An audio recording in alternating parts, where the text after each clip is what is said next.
Bismillahirrahmanirrahim. Da sunan Allah mai rahama mai jin ƙai muke fara dukkanin lamari. Allah muna roƙonka yanda ka ba mu ikon saka wannan littafi ka ba mu ikon gamawa lafiya. Wannan littafi mai suna Rudi ne ko Buri, littafi ne na shahararriyar marubuciya wato Halima Abdullahi Kemashi, inda ni kuma Saminu Suleiman wanda ake kira da Saminu Algaita. Zan ci gaba da karanto mana wannan littafi a koda yaushe. Ku ci gaba da kasancewa da Algaita Media.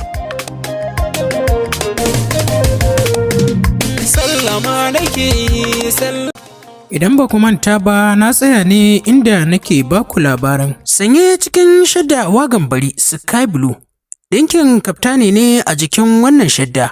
Doguwar riga ce ta bi jikinsa, hular shi da take kansa ta yi shige da kalar aikin da aka yi ma wannan shadda. Hakika Maryam ko ba ta kalli ƙafafuwansa ba, ta san ya sanya takalmin da ya dace da waɗannan kaya.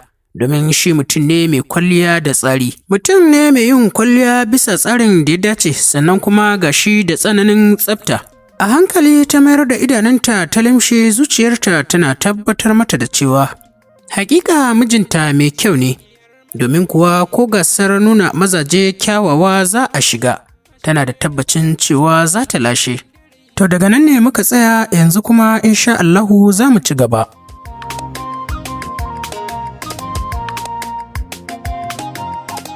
Tunaninta ya tsaya cak a daidai lokacin da ta ji tattausan hannunsa ya dafa nata. Ya zura 'yan yatsunsa cikin nata, ya sarƙafe su da nashi hannun.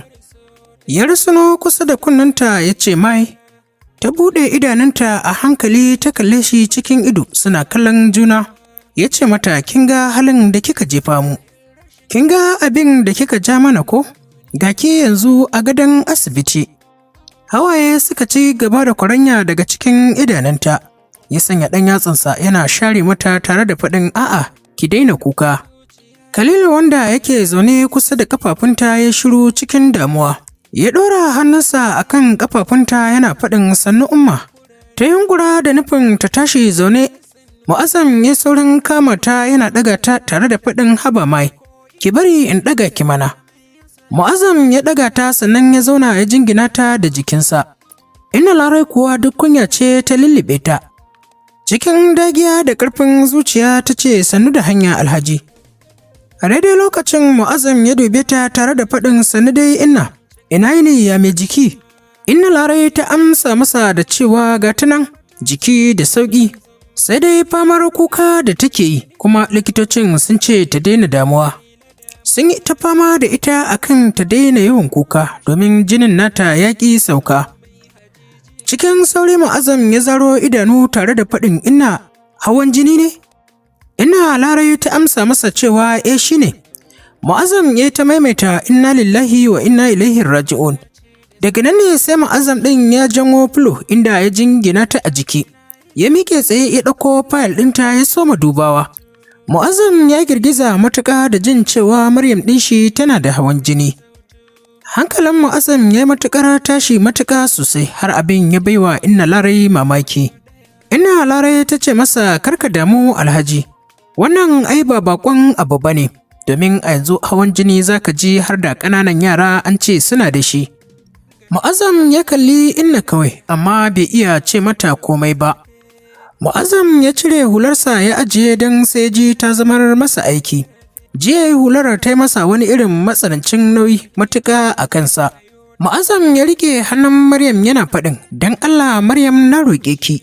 Don Allah kar ki bari hawan jini ya yi mini illa a karo na biyu. Na roƙe ki gaya mini menene ya jefa ki cikin wannan damuwar. Maryam na roƙe ki faɗa min mecece matsalarki. Zan yi miki maganinta in Allah ya so. Ni ne na jefa ki a damuwa ko? Ita dai Maryam kawai kallonsa take yi, ya ɗora hannunsa a gadon bayanta da sigar rarrashi.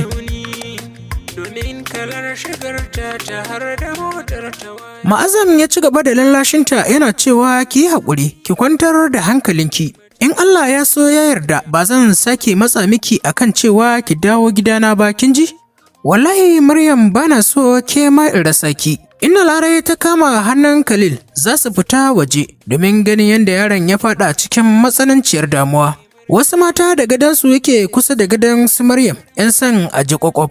Take tambayar Inna Larai, hala wannan mai gidanta ne, Amsa musu inna ta yi da cewa ɗaya matar da take zaune tare da ita ta ce mata dama na faɗa miki. Ai da ganin yadda ya gigice na gaya miki mai gidanta ne.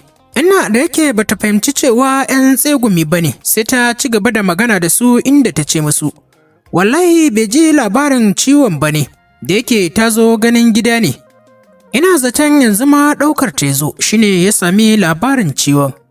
Suka amsa mata da cewa lallai kam dole ne ya rikice.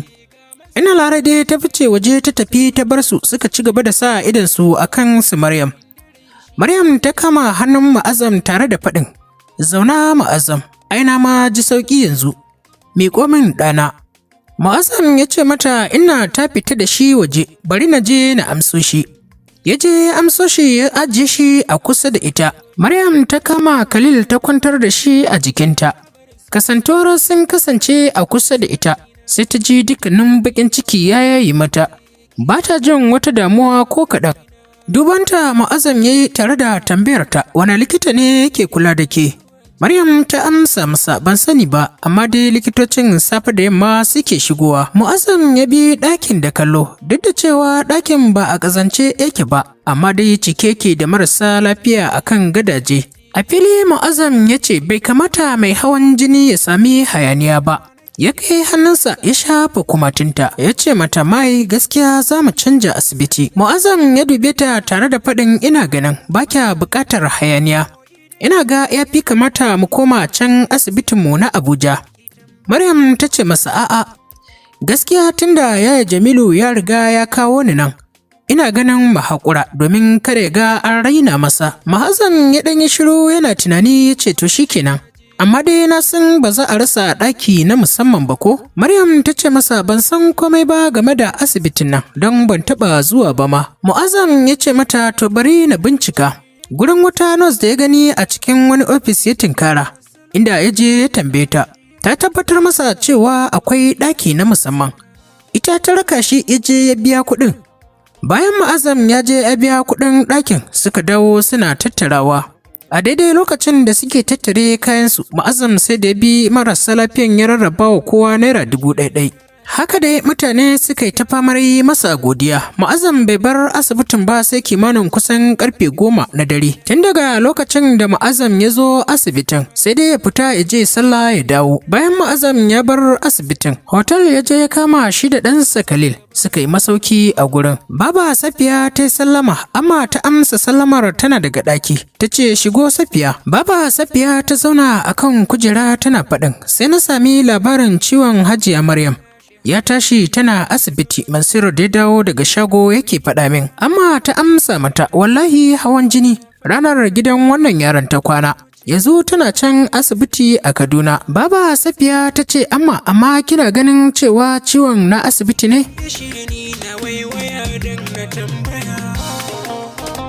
Ni fa na fi ganin cewa a nemi kare tambaya a baiwa Maryam. Domin ni gaskiya na fi zaton asiri ne. Kuma ni gaskiya zuciyata ta fi zargin matar Ado. Domin ita ce ta nuna ƙiyayyarta a fili.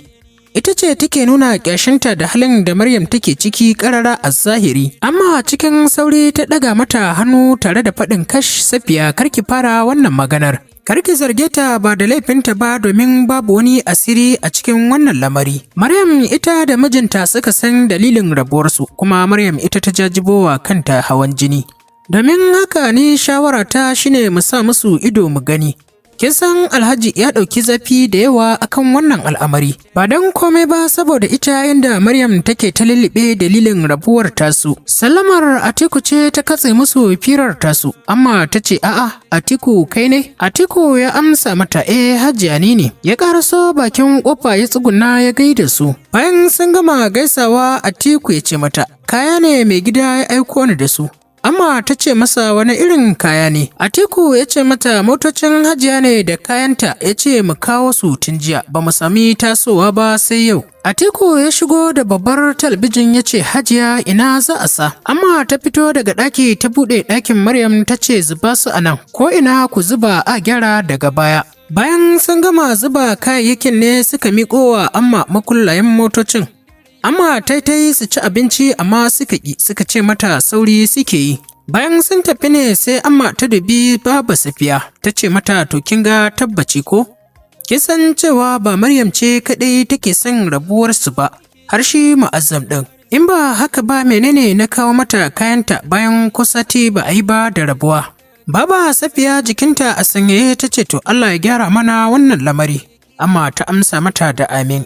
Baba Safiya ta ce mata to bari na koma gobe zan dawo sai mu tafi da su Jamilu, kin san ni bana gane kwatance. Ba don haka ba da sai na tafi ko da ni kaɗai. Amma ta ce to Allah ya kai mu, ni ma zan ƙara lallaɓa shi Alhajin idan ya dawo. In ya yarda kin ga da sai mu tafi tare. Baba Safiya ta amsa mata to Allah dai ya sa ya amince. Bayan tafiyar Safiya daga gidan su Amma ta tattaro kwanukan da suka ci abinci tana wankewa. Zancen Safiya ne ya faɗo mata wai ko su uwa ne suka yi wa Maryam asiri. Amma ta sa dariya. Ko ina ruwan su uwa da Maryam? Ita dai Safiya dan bata shiri da uwa, shikenan kuma sai a ɗora mata laifi. Ita dai uwa matar Ado ce, shi kuma Ado ƙani ne ga su Alhaji Kasim, ubansu ɗaya. Ado shine babba a ɗakin su, sai kuma Ma'azu, sai mata guda biyu Baraka da kuma Salima. Ita dai amma ba ta da matsala da su, tana yi musu hulɗar da ya kamata. Ko da wani yana da matsala da ita dai bata kawo a kanta ba. Shi ma Alhaji yana zaman lafiya da danginsa, yana kuma zumunci da su. Sai dai ita Baba Safiya ba ta zaman lafiya da dangin mijinta. Inna Larai ta dubi Maryam tana shan madara mai sanyi, ta ce mata Maryam dama ciwon naki na rashin iyalinki ne. Gashi daga zuwansu ciwon mun neme shi mun rasa. Daga zuwansu har ciwon naki ya yi sauƙi. Maryam ta ce tabbas ina maganarki haka take, amma ni dai ku yi mana addu'a. Washe gari da safe su Mu'azzam tun daga yin sallar asuba suka nufo asibiti. Sun iso asibiti sun tarar da Maryam tana bacci, ba su tashe ta ba. Sun zauna har kimanin 7 da 'yan mintuna sannan Maryam ta farka daga bacci. Da su Maryam ta fara haɗa idanu don haka ta farka cikin kuzari tare da taimakon masoyin mijin nata. Ta yi alwala ta yi sallah, Mu'azzam ne ya haɗa mata shayi tare da bata magani. Ina Rabi dama ta fita tunda ta ga Mu'azzam ya zo ta ce bari ta ɗan zagaya ta miƙe ƙafafuwanta. Mu'azzam ya taimaka wa Maryam ta yi wanka tare da canja kaya. Ko likitan da ya shigo duba su sai da yi mata tsiya tare da faɗin dama mai gidan naki kike so ki gani a kusa da ke. Gashi daga zuwansa kuma jini ya soma sauka. Mu'azzam ya yi dariya tare da faɗin ni da ita likita kamar jini ne fa da hanta. Kuma dai ka san tsakaninsu. Likita ya amsa masa cewa na yarda. Bayan fitar likita, Mu'azzam ya ce mata to bari za su koma masaukinsu su yi wanka, sannan su canja kaya. Har zuwa wayewar gari amma tana ta famar godo da mai gidanta akan ya barta ta bi ayarin 'ya'yanta domin ta je ta duba jikin Maryam. Amma Alhaji sam ya ƙi ya yi magana. Har zuwa wayewar gari yana karyawa da safe. Amma ta dube shi tare da faɗin Alhaji to motarka za ka bada a kai mu ko? Tunda na ga motarka ta fi ta wannan yaron girma. Alhaji ya dube ta ya ce mata har ma na baki izinin zuwa kenan. Amma ta wani guntun murmushi tare da faɗin ai na san ba za ka hana ba. Alhaji ya bata amsa da cewa ba zan ba da kuɗin mota ba kuma ba zan ba da motata a kai ku ba. Amma ta ce ka sassauta cikin lamarin nan Alhaji.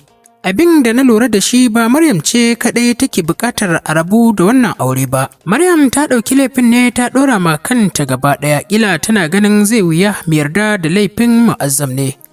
Mai yiwuwa tana ganin cewa zai wuya mu ga laifinsa. Alhaji ya dube ta tare da faɗin ta shaida miki cewa shi ma yana buƙatar su rabu ne.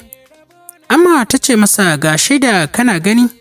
Jiya ya turo mata da kayanta gaba ɗaya har da motocinta guda 2. Jiya ina ƙoƙarin in sanar da kai amma baka saurare ni ba. Shiru yayi bai ƙara yin magana ba.